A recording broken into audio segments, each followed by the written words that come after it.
So yun, good morning guys. Meron tayong tanggap ngayon na na for set na maintenance box episode. So yung yung tawag nito, yung machine nito wala dito.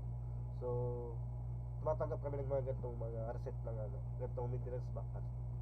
Kahit wala yung machine nyo, pwede naman sa dali dito sa shop. So yun lang.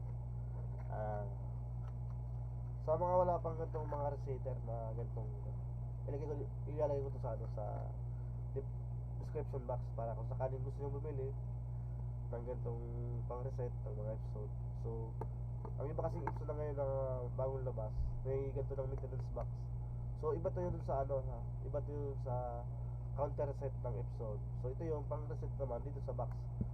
So kung makikita nyo, ayan, meron siya ditong chips.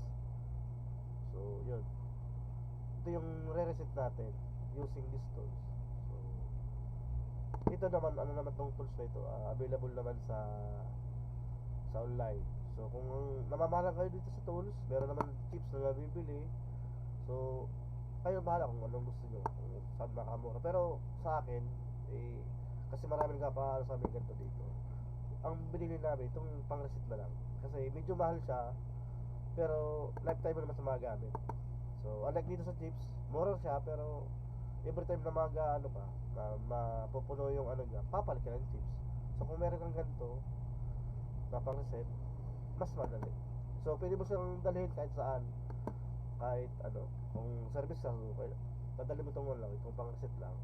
So marami naman dito makita mo dito sa niya, sa level niya. So ito yung mga error code na pwede siyang i-reset. Usually ang lagi ditong error code dito yung T04D1. So yun. Pero may mga iba pang error code na pwede mong paggamitan ng ganitong reset. So yun, i-reset na natin tong box, magaling sa ating kapwa technician din.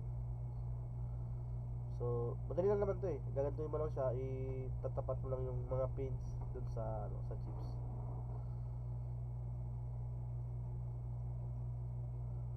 Mga 5 to 10 seconds, tapos na yun yan. Ayan, makita nyo, hindi pa na makita yung pag nag-green na siya, ibig sabihin reset na yung chips.